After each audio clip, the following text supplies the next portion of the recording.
കേരളത്തിന്റെ തലവരെയും ഭാവിയും മാറ്റാൻ പോകുന്ന തെരഞ്ഞെടുപ്പായിരിക്കും ഇത്തവണ നടക്കാൻ വേണ്ടി പോകുന്നത്. പ്രധാനമന്ത്രി നരേന്ദ്രമോദി തിരുവനന്തപുരത്ത് എത്തിയതിനു ശേഷം ഇപ്പൊ പ്രസംഗം നടന്നുകൊണ്ടിരിക്കുകയാണ്. അദ്ദേഹം പറയുന്നതാണ് മാറാത്തത് മാറും. കുറേയധികം പദ്ധതികൾ ഇപ്പൊ അമൃത് ഭാരതിന്റെ പല ട്രെയിനുകളൊക്കെ കേരളത്തിനായിട്ട് സമ്മാനിച്ചിട്ടുണ്ട്. അങ്ങനെയുള്ള നിരവധിയായിട്ടുള്ള പദ്ധതികൾ തിരുവനന്തപുരത്തെ ജനങ്ങൾക്ക് നന്ദി പറയുന്നു. കേരളം മാറുമെന്നാണ് പറയുന്നത്. എന്താണ് അതുകൊണ്ട് അർത്ഥമാക്കേണ്ടത്? ഈ ബി.ജെ.പി ഈ വരുന്ന നിയമസഭാ തെരഞ്ഞെടുപ്പിൽ വലിയ നേട്ടം കൊയ്യാനുള്ള സാധ്യതയുണ്ടോ? ഒരു മോഡി ഒരു ഉത്തരേന്ത്യൻ സംസ്ഥാനത്തല്ല, ഗുജറാത്ത് പടിഞ്ഞാറൻ ഇന്ത്യയെ പ്രതിനിധീകരിക്കുന്ന, ഗുജറാത്തിനെ പ്രതിനിധീകരിക്കുന്ന സംസ്ഥാനത്തുനിന്ന് പ്രധാനമന്ത്രിയായി വന്ന ആളാണ്. കേരളം മാറുമെന്ന് പറയുമ്പോൾ പല രംഗങ്ങളിലും നമ്മൾ പിണറായി വിജയൻ ഒന്നാമെന്ന് പറയുന്നതല്ല, ഒരു 10 രാജഭരണകാലം തൊട്ട്, തിരുവിതാംകൂർ മാർത്താണ്ഡ കാലം തൊട്ട്, കൊച്ചി രാജാവിൻ്റെ കാലം തൊട്ട്, സാമൂതിരിയുടെ കാലം തൊട്ട് കേരളം ആരോഗ്യരംഗത്തും വിദ്യാഭ്യാസ രംഗത്തും സ്ത്രീകൾക്ക് സ്വാതന്ത്ര്യം അനുഭവിക്കുന്ന കാര്യത്തിൽ ഒന്നാമതാണ്. കേരളം ഒന്നാമതാണ്. ആ കേരളത്തിൻ്റെ ഒന്നാമത്തെ അതിനനുസരിച്ച് ഉള്ള ഇൻഫ്രാസ്ട്രക്ചർ വികസനം ഉണ്ടായില്ല. ഇവിടെ അതിൻ്റെ തടസ്സങ്ങളുണ്ടാവും. കാരണം ഇവിടെ എല്ലാം വാല്യൂഡ് പ്രോപ്പർട്ടി വാല്യൂ എന്ന് പറയുന്ന സാധനം ഇവിടെ കൂടുതലാണ്. ഇവിടെ റോഡ് പണിയാൻ, അല്ലെങ്കിൽ റെയിൽവേ ഗതാഗതം വികസിപ്പിക്കാൻ, വിമാനത്താവളം പണിയാൻ, അല്ലെങ്കിൽ മറ്റ് സ്ഥാപനങ്ങൾ ഉണ്ടാക്കാനൊക്കെ ഇവിടെ സ്ഥലപരിമിതിയുണ്ട്. അതുകൊണ്ട് കോസ്റ്റ് കൂടും. അതുകൊണ്ട് ഒത്തിരി കാര്യങ്ങൾ ഇവിടെ നിശ്ചലമായിരുന്നു. അത് ഒന്ന് ഓപ്പൺ അപ്പ് ചെയ്യണമെങ്കിൽ ഇപ്പോൾ നമ്മുടെ പുതിയ റിക്വയർമെൻറ്റിനനുസരിച്ച്, റിക്വയർമെൻറ്റ് എന്ന് പറഞ്ഞാൽ നമുക്ക് മാനേജ് ചെയ്യാവുന്ന ഏത് കാറും നമുക്ക് മേടിക്കാം, ഏത് നല്ല വഴിയൊക്കെ ഓടിക്കാം, വിമാനത്തിൽ എത്ര വേണം യാത്ര ചെയ്യും, അത്തരം വരുമാനമുള്ളൊരു ആൾക്കാർ വിഭാഗം കേരളത്തിൽ കൂടുതലായിട്ട് വരുന്നു. മാത്രമല്ല, ഏറ്റവും കൂടുതൽ വിദേശ സഞ്ചാരികൾ ജനസംഖ്യ ആനുപാതികമായിട്ട് എടുത്തത് കേരളത്തിൽ നിന്നാണ്. ഗൾഫിലാണെങ്കിലും യൂറോപ്പിലേക്കാണ്, പടിഞ്ഞാറൻ യൂറോപ്പിലേക്ക്, മറ്റ് രാജ്യങ്ങളിലേക്കാണെങ്കിലും. അപ്പോൾ ഈ ജനങ്ങൾ ഇങ്ങനെ പോകുന്ന ഒരു രാജ്യത്തിന്, സ്റ്റേറ്റിന്, സംസ്ഥാനത്തിന് ആവശ്യമായ ഇൻഫ്രാസ്ട്രക്ചർ ഉണ്ടായിട്ടുണ്ടോ ഇല്ലയോ? മോഡി ഇവിടെ സ്കോർ ചെയ്യുന്ന, അല്ല മോഡിക്ക് ചില കാര്യങ്ങൾ ഈ കേരളത്തിലെ ജനങ്ങളോട് പറയാൻ പറ്റുന്നത്, ഞങ്ങൾ പറയുന്ന കാര്യങ്ങൾ ഞങ്ങൾ നടപ്പാക്കും. ഈ വാഗ്ദാനങ്ങളൊക്കെ ഇവിടെയുണ്ട്. വാഗ്ദാനങ്ങളെല്ലാം ഇവിടെ എല്ലാ കാലത്തും ഉണ്ട്, ഒരു കുറവുമില്ല. നമുക്ക് വേണ്ട എല്ലാ സാധനവും ഇവിടെ ഉണ്ടാക്കിത്തരാമെന്ന് പറഞ്ഞിട്ടുണ്ട്. അത് പിണറായി വിജയൻ പറഞ്ഞിട്ടുണ്ട്, നയനാർ പറഞ്ഞിട്ടുണ്ട്, EMS പറഞ്ഞിട്ടുണ്ട്, ആൻ്റണി പറഞ്ഞിട്ടുണ്ട്, കരുണാകരൻ പറഞ്ഞിട്ടുണ്ട്, ഉമ്മൻചാണ്ടി, എല്ലാവരും പറഞ്ഞിട്ടുണ്ട്. പക്ഷേ ഫലത്തിൽ ഇതൊന്നും വന്നിട്ടില്ല. അപ്പോൾ മോഡി ഇത് ഡെലിവറി ചെയ്യുമെന്നുള്ള പ്രശ്നം. എന്ത് തരാമെന്ന് പറഞ്ഞതിനേക്കാൾ പ്രധാനം മോഡി ഇത് ഡെലിവറി ചെയ്യാൻ മോഡിക്ക് പറ്റുമോ, അതിനുള്ള മോഡിയുടെ പ്ലാൻ എന്താണ് വിശദമായിട്ട് അറിയണം. അതല്ല ഇപ്പം ഇപ്പോഴും BJP-ക്കാർ ഇവിടെ പശുവിൻ്റെ കയറെ പിടിച്ചാണ് അതിവേഗ ഇത് വരികയാണ്, റെയിൽ വരികയാണ്, ട്രെയിൻ. അത് വരണം. അത് ഏതാണ്ട് ഉറപ്പായി. അത് ഉറപ്പായി തന്നെ പദ്ധതി അംഗീകരിച്ച് നടപ്പാക്കാൻ തുടങ്ങുന്നു. ഇവിടെ കേരളത്തിലാകുമ്പോൾ അതിന് പ്രശ്നങ്ങൾ ഒത്തിരി വേറെ വരുമെന്നേ. സ്ഥല ഏറ്റെടുപ്പ് കേരളത്തിലൊരു വലിയ ഘടകമാണ്. വലിയ ഘടകം വളരെ പ്രധാനപ്പെട്ട ഘടകമാണ്. ഒന്ന്, സ്ഥലമില്ല. രണ്ടാമത്തെ കാര്യം ഹൈ കോസ്റ്റ്. ഹൈ കോസ്റ്റിന് ചെയ്താൽ ഇത് എക്കണോമിക്കലി ഫീസിബിൾ ആകുമോ എന്നുള്ള സംശയം വരും. അത് വൈബിൾ അല്ലെങ്കിൽ പിന്നെ ഗവൺമെൻറ് ഇട്ടിട്ട് പോകും. കേരളം ഇപ്പം ശബരി റെയിലേക്ക് സ്ഥലം എടുത്തിട്ട് നാളെ എത്രയാണെന്നറിയോ? 6.5 കുറ്റം നമുക്കറിയണ്ട. കേരള ഗവൺമെൻറ് ആണെങ്കിലും, അഖിലേന്ത്യാ സ്റ്റേറ്റ് ഗവൺമെൻറ് ആണെങ്കിലും, നാഷണൽ ഗവൺമെൻറ് ആണെങ്കിലും, ദേശീയ ഗവൺമെൻറ് ആണെങ്കിലും ഈ സ്ഥലം എടുത്തിട്ടവരാണ്. എത്ര കൊല്ലമായി ആ സ്ഥലം വിൽക്കാൻ പറ്റുന്നുണ്ടോ? ഇപ്പം പിണറായി വിജയൻ മുമ്പ് ഇപ്പോഴും ഇട്ടിട്ട് പോയി കേരളയിലെ കല്ല്. അങ്ങനെ കല്ലിട്ടിട്ട് കേരളത്തിലെ ജനങ്ങൾ തൽക്കാലത്തേക്കൊന്ന് കൈയിടി മേടിച്ചാൽ മതിയോ? അതാലോചിക്കണം. ഇപ്പം അവിടെ ഇടപെടാൻ തിരുവനന്തപുരത്തെ മോഡിക്ക് എക്സ്ട്രാ ഒരു ക്രെഡിബിലിറ്റി കിട്ടിയിരിക്കുന്നത്, തിരുവനന്തപുരം കോർപ്പറേഷൻ ഇപ്പോൾ ഭരിക്കുന്ന BJP-ആണ്. BJP-യുടെ മേയറാണ് അവിടെയുള്ളത്. അപ്പോൾ കോർപ്പറേഷൻ്റെ പരിധിയിൽ വരുന്ന, കോർപ്പറേഷൻ നടപ്പാക്കാൻ പറ്റുന്ന മലിനീകരണം ഉൾപ്പെടെയുള്ള ദാരിദ്ര്യം, സ്ട്രീറ്റ് ലൈറ്റ്, ഗതാഗതം, പൊതു വിദ്യാഭ്യാസം, ഇങ്ങനെയുള്ള കാര്യങ്ങളിൽ കോർപ്പറേഷന് നേരിട്ട് ഇടപെടാൻ പറ്റുന്ന കാര്യങ്ങളിൽ കേന്ദ്ര ഗവൺമെൻറ്റിൻ്റെ ഫണ്ടും കൂടെ ഉപയോഗിച്ച് ഒത്തിരി ഡെവലപ്മെൻറ്റ് വരുത്താനായിരിക്കും. ആ അർത്ഥത്തിൽ മോഡി വിജയിക്കുന്നുണ്ടെന്ന് പറയണം. ഇതിപ്പം കേരളത്തിന്റെ മാറ്റം ആരംഭിക്കുന്നത് തിരുവനന്തപുരത്ത് നിന്നാണെന്നാണ് മോഡി പറയുന്നത്. അതായത് BJP കേരളത്തിന്റെ കയ്യിൽ വരുമെന്നുള്ള ആത്മവിശ്വാസം പ്രകടിപ്പിക്കുന്നു. മാറാത്തത് മാറും എന്നുള്ള ആത്മവിശ്വാസം പ്രകടിപ്പിക്കുന്നു. ഈ ആത്മവിശ്വാസത്തെ നമ്മൾ ചെറുതായിട്ട് കാണരുത്. കാരണം ഇത്തരത്തിൽ അസാധ്യമായതിനെയൊക്കെ BJP പലയിടങ്ങളിൽ സാധ്യമാക്കിയിട്ടുള്ള ചരിത്രം അവർക്കുണ്ട്. ഇപ്പം മുംബൈ മുനിസിപ്പൽ കോർപ്പറേഷൻ പിടിച്ചെടുക്കും. അതെ. അപ്പം ഇവിടെ നമ്മൾ ഈ വേദിയിൽ തിരുവനന്തപുരത്ത് നമ്മളെ ബഹുമാന്യനായിട്ടുള്ള സഖാവ് മുഖ്യമന്ത്രി പിണറായി വിജയനും ഉണ്ടായിരുന്നു. മോദിക്ക് നന്ദി പറയുകയാണ് അദ്ദേഹം. നന്ദി മോദിജി, വളരെയധികം നന്ദി. പിണറായിയുടെ നന്ദി മോദിക്ക്, കേന്ദ്രത്തിന് എന്നൊക്കെ പറഞ്ഞിട്ട്. കാരണം പിണറായി വിജയൻ പറയുന്നത് ഞങ്ങൾ ആവശ്യപ്പെട്ട പല പദ്ധതികളും കേന്ദ്രം നടപ്പിലാക്കിയിരിക്കുന്നു, അതുകൊണ്ട് നന്ദി എന്നാണ് പറഞ്ഞിരിക്കുന്നത്. അപ്പോൾ എന്താണ് അതുകൊണ്ട്, അതായത് അണ്ണനും തമ്പിയും എന്നൊക്കെ ആളുകൾ ഇപ്പോൾ കളിയാക്കുന്നുണ്ട്, കമൻറ്റുകളൊക്കെ അണ്ണൻ തമ്പി. ഇതിലെ പ്രശ്നം പിണറായി വിജയൻ ഒരു സംസ്ഥാനത്തിൻ്റെ മുഖ്യമന്ത്രി എന്നുള്ള നിലയിലാണ്, അല്ലെ നയനാരായിരുന്നു, അല്ലെ EMS ആയിരുന്നു, ആ രീതിയിലാണ്, അച്യുതാനന്ദനായിരുന്നു, ആ രീതിയിലാണ് മോഡിക്ക് നന്ദി പറയുന്നതെങ്കിൽ അതിനൊരു വിലയുണ്ട്. ഇത് പിണറായി വിജയൻ നിർബന്ധിക്കപ്പെട്ട് പറയുന്ന ഒരു തോന്നൽ ജനങ്ങളിലുണ്ട്. പിണറായി വിജയൻ മോഡിയെ ഭയപ്പെട്ടിട്ടാണ് നന്ദി പറയുന്നത്. തൻ്റെ വ്യക്തിപരമായ അല്ലെങ്കിൽ തൻ്റെ ഗവൺമെൻറ്റിൻ്റെ മറ്റ് പല പ്രശ്നങ്ങളിലേക്കും, ഗുരുതരമായ അഴിമതി ആരോപണങ്ങളിലേക്ക്, ഈവൻ ശബരിമല കൊള്ള ഉൾപ്പെടെയുള്ള പ്രശ്നങ്ങളിലേക്ക് വേണമെങ്കിൽ മോഡിക്ക് കടന്നു കയറാം. മോഡി പിണറായി വിജയനോട് കാണിച്ചിരിക്കുന്നിടത്തോളം ആനുകൂല്യം BJP മുഖ്യമന്ത്രിമാരോട് പോലും കാണിച്ചിട്ടില്ല. ഇവിടെ വന്ന് മോഡി തന്നെ പ്രസംഗിക്കുകയാണ്. എന്താ പറഞ്ഞത്? മോഡിയുടെ പഴയൊരു പ്രശ്നങ്ങൾ ഓർക്കണം. നിങ്ങളുടെ മുഖ്യമന്ത്രിയുടെ ഓഫീസ് കള്ളക്കടത്തുകാരുടെ ഓഫീസാണ്, സ്വർണ്ണക്കടത്തുകാരുടെ ഓഫീസാണെന്ന് പറയാം. എന്തെങ്കിലും ചെയ്യാൻ പറ്റിയോ? ഞാൻ ആദ്യം പറഞ്ഞതാണ്, പ്രസംഗിക്കുക എന്ന് പറഞ്ഞാൽ എളുപ്പമുള്ള കാര്യം, ഡെലിവറി ചെയ്യാൻ പറ്റുമോ എന്നുള്ളതാണ്. ഇപ്പോൾ അതുപോലെ നാഷണൽ ഹൈവേ പണിയുന്നതിൻ്റെ ക്വാളിറ്റി എന്ന് പറയുന്നത് ഇപ്പോൾ ഗഡ്കരി അനുമതി കൊടുക്കും, ഇവിടെ റിയാസിൻ്റെ കൂടെയൊക്കെ മേൽനോട്ടത്തിലാണ് പണിയുന്നത്. ഒരു മാസം കഴിയുമ്പോഴത്തേക്ക് സാമാനം.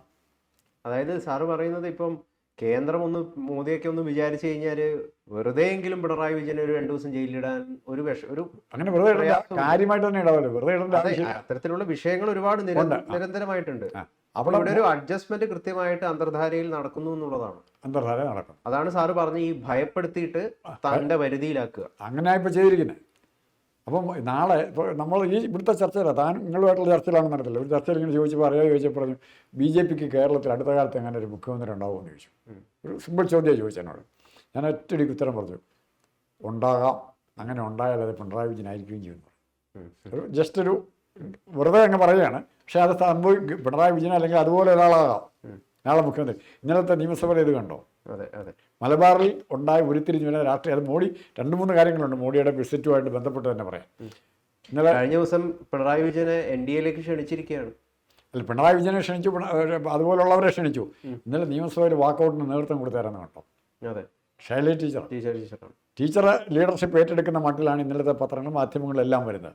പിന്നെ രണ്ടാമത്തെ കാര്യം, കേരളത്തിലെ ജനങ്ങളുടെ താല്പര്യം എന്ത് എന്ന് കൃത്യമായി ആര് മെഷർ ചെയ്തിരിക്കുന്നു?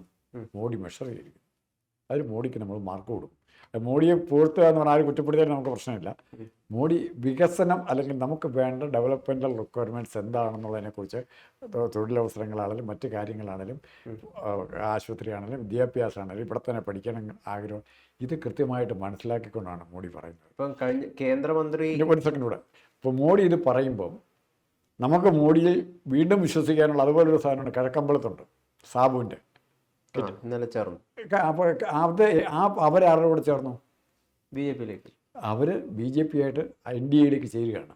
അപ്പോൾ അവരും പറയുന്ന ഒറ്റ മുദ്രാവാക്യമേ ഉള്ളൂ, അവർക്കും ഒറ്റ മുദ്രാവാക്യമേ ഉള്ളൂ, വികസനം. ചിലവ് കുറഞ്ഞ്, അതായത് അനാവശ്യ ചിലവുകൾ ഒഴിവാക്കി അവർ ഫണ്ട് ഉണ്ടാക്കുന്നത്. ഇതുപോലെ കേന്ദ്രത്തിൽ നിന്നോ കേരളത്തിൽ നിന്നോ കടമെടുക്കാനുള്ള പരിധിയൊന്നും അവർക്കില്ല. അവിടെയുള്ള ചിലവുകൾ, ദുർച്ചെലവുകൾ കുറച്ചിട്ടാണ് അവർ വരുമാനം ഉണ്ടാക്കുന്നതാണ് അവർ പറയുന്നത്. അത് നമ്മൾ പഠിച്ചിട്ടില്ല, അറിയത്തുമില്ല. പക്ഷെ അവരുടെ ക്ലെയിമാണ്.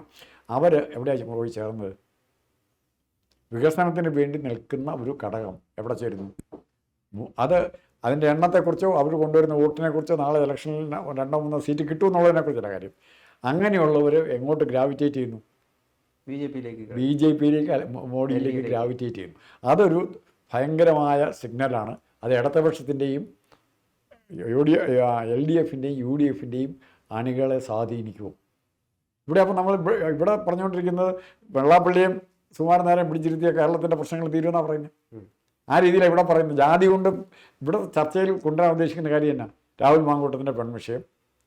ഈ മിഷൻ കേരളയിൽ BJPയുടെ ഏറ്റവും വലിയൊരു ദൗത്യങ്ങളിൽ പെടുന്ന ഒരു കാര്യം എന്താണെന്ന് വെച്ച് കഴിഞ്ഞാൽ ഭാവിയിൽ ഒരുപാട് മുസ്സംഘികളെ ഉണ്ടാക്കുക എന്നുള്ളതാണ്. കൃസംഘികൾ ഇപ്പം കുറച്ചൊക്കെ രൂപപ്പെട്ടിട്ടുണ്ട്. ഇനി വരും വർഷങ്ങളിൽ വളരെ കൃത്യമായിട്ട് ശ്രദ്ധിച്ചോളൂ, മുസ്സംഘികളും കേരളത്തിൽ നിന്ന് രൂപപ്പെടും. കാരണം അവരെ തിരിച്ചറിയിപ്പിക്കും, ഞങ്ങൾ മുസ്ലിം വിരുദ്ധരല്ല, മുസ്ലിങ്ങൾക്ക് ഒരു അപകടവും കേരളത്തിൽ സംഭവിക്കില്ല, അവരുടെ വ്യവസായ സ്ഥാപനങ്ങൾ, അവർക്ക് കൃത്യമായിട്ട് ബിസിനസ് ചെയ്യാനുള്ള അവസരങ്ങൾ എല്ലാം ഒരുക്കിത്തരാം എന്ന് പറഞ്ഞു കഴിഞ്ഞാൽ ഇപ്പുറത്തേക്ക് പോകും.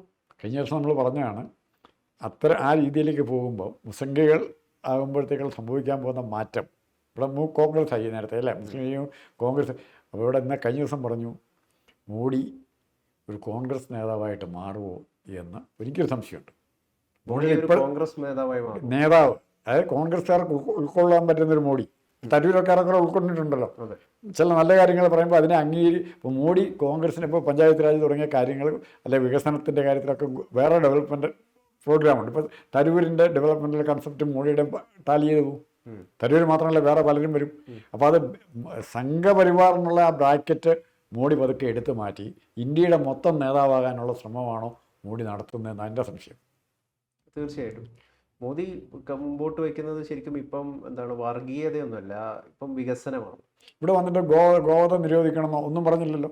അതെ, എല്ലാവരും ബീഫ് കഴിക്കണമെന്ന് പറഞ്ഞില്ലല്ലോ. രാമഭൂജ നടത്തുന്ന കേരളത്തിൻ്റെ പശ്ചാത്തലം എന്താണോ അതനുസരിച്ചാണ് മോഡി പ്രസംഗിക്കുന്നത്. ഉത്തരേന്ത്യയിലാണ് രാമൻ്റെ കാര്യം. വേറെ ഇവിടെ ചില സംഘികൾക്ക് വളരെ ബുദ്ധിമുട്ട് മോഡി ഉണ്ടാക്കുന്നുണ്ട്. കാരണം എന്താണെന്ന് വെച്ച് കഴിഞ്ഞാൽ അവർക്ക് ഇഷ്ടപ്പെടുന്ന മുസ്ലിങ്ങളെ ചീത്ത വിളിക്കുന്നില്ല, പിന്നെ അതേപോലെ ക്രിസ്ത്യാനികൾ വൃത്തികെട്ടവന്മാരാണെന്ന് പറയുന്നില്ല. ഇവിടെയുള്ള പ്രോ ഹിന്ദുക്കളായിട്ടുള്ള അല്ലെങ്കിൽ പ്രോ ഹിന്ദുത്വ പിന്തുടരുന്ന ചില ആളുകളുടെ ആഗ്രഹം എന്ന് പറയുന്നത് മോദി ഇത്തരത്തിലൊരു സെൻട്രിസ്റ്റിക് ആയിട്ടുള്ള നിലപാട് എടുത്താൽ പോരാ, കുറച്ചും കൂടി ഒരു പ്രോ റൈറ്റ് വിങ് നിലപാട് മോഡി എടുക്കുന്നില്ല എന്ന് പറഞ്ഞിട്ട് വിരോധം പ്രകടിപ്പിക്കുന്ന കുറേ പേരുണ്ട്. അതങ്ങനെ ആ രീതി എല്ലാ സ്ഥലത്തും ഉണ്ട്. ഇപ്പോൾ ഇസ്ലാമിക്ക് എന്തെല്ലാം യോജിപ്പുണ്ടായെന്ന് പറഞ്ഞാലും ഇറാനെ സപ്പോർട്ട് ചെയ്യുന്ന ഒരു കലാപം ഉണ്ടാക്കാൻ നോക്കും. അത് എല്ലാ സമൂഹത്തിലും എല്ലാ മതത്തിലും എല്ലാം ഉണ്ടത്. പക്ഷെ മറിച്ച് അവർക്ക് ഹിന്ദു കൾച്ചറിനെ അല്ലെ ഹിന്ദു കണ്ടന്റിനെ നിയന്ത്രിക്കാനുള്ള അപ്പർ ഹാൻഡ് കിട്ടുമെന്നുള്ളതാണ്. ഇതെല്ലാം വന്ന് ഭരണമില്ലാതെ ആയിരക്കണക്കിന് വർഷം മറ്റുള്ളവരുടെ കീഴിൽ അടിമയായിരുന്നിട്ടും 80% പേര് ഈ കൾച്ചറിൽ നിലനിൽക്കുക ആരും ഇല്ലായിരുന്ന കാലത്ത്. അപ്പോൾ അത് ചെറിയ കാര്യമല്ല. ഇവിടെ എല്ലായിടത്തും പ്രശ്നങ്ങൾ ഉണ്ടാക്കുന്ന ഒരു സമീപനമുണ്ട്. ഇപ്പോൾ ബംഗാൾ, തമിഴ്നാട് ഈ സംസ്ഥാനങ്ങളിലൊക്കെ പ്രശ്നങ്ങൾ ഉണ്ടാക്കി BJP രക്ഷപ്പെടുത്തുക അല്ലെങ്കിൽ നമ്മൾ ഉദ്ദേശിക്കുന്ന കാര്യം അതിനേക്കാൾ നല്ലത് ഇപ്പോൾ മോഡി എടുത്തിരിക്കുന്ന സമീപനം കലാപത്തിൻ്റെ ഭാഷയല്ല പറയുന്നത്, പുറത്താക്കലിൻ്റെ ഭാഷയല്ല അല്ല പറയുന്നത്. അത് മാറ്റി ആ രീതിയിലേക്ക് മാറുമ്പം ചിലപ്പോൾ മോഡിക്കും സ്വയം മാറേണ്ടി വരും. സിനിമയിലൊക്കെ പറയുന്നത് കേട്ടിട്ടുണ്ട്, അഭിനയിക്കുന്ന കുറേ കഴിയുമ്പോൾ നടന്മാരും നടിമാരും ഒക്കെ ആ ചില അഭിനയത്തിലെ വേഷവുമായിട്ട് അവർ താതാത്മ്യം പ്രാപിക്കും. ചിലർക്ക് അങ്ങനെ പറ്റിപ്പോകാറുണ്ട്. മോഡി ഇപ്പോൾ പറയുന്ന വലിയ കാര്യങ്ങളുമായി നാളെ സ്വയം ഐഡൻറ്റിഫൈപ്പെടേണ്ടി വന്നാൽ അത് ഇന്ത്യക്ക് നല്ലതാണ്. അഹമ്മദാബാദ് പിടിച്ചുകൊണ്ടാണ് BJP ഗുജറാത്ത് കൈക്കലാക്കുന്നത്. തിരുവനന്തപുരം കേരളത്തിൻ്റെ തലയിൽ തന്നെ കയറി ഇരുന്നു കൊണ്ട് കേരളം മുഴുവൻ പിടിക്കും എന്നുള്ള ആത്മവിശ്വാസത്തിലാണ് BJP പ്രവർത്തകർ മുഴുവൻ ഉള്ളത്. പക്ഷേ അതുകൊണ്ടാണ് ഞാൻ ചോദിക്കുന്നത്, ഈ നിയമസഭാ തെരഞ്ഞെടുപ്പിൽ എന്ത് ചരിത്രപരമായിട്ടുള്ള മാറ്റമാണ് സംഭവിക്കുക? നിയമസഭാ തെരഞ്ഞെടുപ്പിൽ കാര്യമായി ചരിത്രപരമായ ഒരു മാറ്റവും സംഭവിക്കില്ല. 2036 പ്രതീക്ഷിക്കാം. കാരണം ഹിന്ദു വോട്ട് ബാങ്ക്, നിങ്ങൾ പറയാറുള്ള ഹിന്ദു വോട്ട് ബാങ്കിൻ്റെ കൺസെപ്റ്റ് ഞാൻ എതിരാണ്. എന്നാൽ ഹിന്ദു വോട്ട് ബാങ്ക് എന്നുള്ള സങ്കല്പം ഇന്ന് കൈകാര്യം ചെയ്യുന്നത് അതിൽ ഈഴവരാണ് മെജോറിറ്റി. ഈഴവർ എന്ന് പറഞ്ഞാൽ ഒരു 80% അല്ലെങ്കിൽ 90% CPM കൂടെയാണ്. നാളെ മോഡിക്ക് ജയിക്കണമെങ്കിൽ അല്ലെങ്കിൽ BJPക്ക് ഇവിടെ ജയിക്കണമെങ്കിൽ ആ vote belt, Ezhava vote belt തകർക്കണം. അത് തകർക്കാനുള്ള ശ്രമങ്ങൾ ഇപ്പോൾ ഇഷ്ടം പോലെ കാണുന്നുണ്ട്. അതിന് പിണറായി വിജയൻ എല്ലാ ഒത്താശയും ചെയ്തു കൊടുക്കുന്നുണ്ട്. അത് വിജയിച്ചാൽ ഭരണം BJPയുടെ കയ്യിൽ. ഇന്നലെ കഴിഞ്ഞ ദിവസം BJP വിജയിക്കണം എന്നല്ല പറഞ്ഞത്. ഈ കേന്ദ്രമന്ത്രി രാംദാസ് അതാവാലെ ഉണ്ടല്ലോ, പിണറായി വിജയനെ NDAയിലേക്ക് ക്ഷണിക്കുക ചെയ്യുന്നത്. NDAയുടെ ഒപ്പം നിൽക്കണം, ഒപ്പം നിന്നാൽ LDFന് ഭരണ തുടർച്ച ഉണ്ടാകുമെന്നാണ് പറയുന്നത്. അങ്ങനെയാകാം, തൽക്കാലത്തേക്ക് അങ്ങനെയാകാം. പക്ഷെ അങ്ങനെ ഒരു ഭരണ തുടർച്ച ഉണ്ടായിക്കഴിഞ്ഞാൽ ഒരു രണ്ട് സൈക്കോളജി തമ്മിലാണ് ഏറ്റുമുട്ടുന്നത്. കമ്മ്യൂണിസ്റ്റ് പാർട്ടിയുടെ ഒരു സൈക്കോളജി ഉണ്ട്. ആ സൈക്ക് ഒരിക്കലും BJP അക്സെപ്റ്റ് ചെയ്യുന്നതല്ല.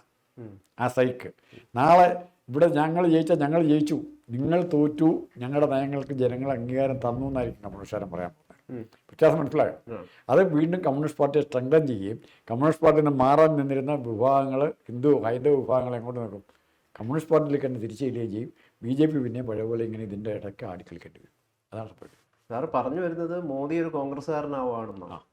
അതിൻ്റെ അർത്ഥം മോഡി ഇന്ത്യയിലെ ജനങ്ങൾക്ക് മുഴുവൻ സ്വീകാര്യനായ ഒരു നേതാവ് കൂടെ ആകുക.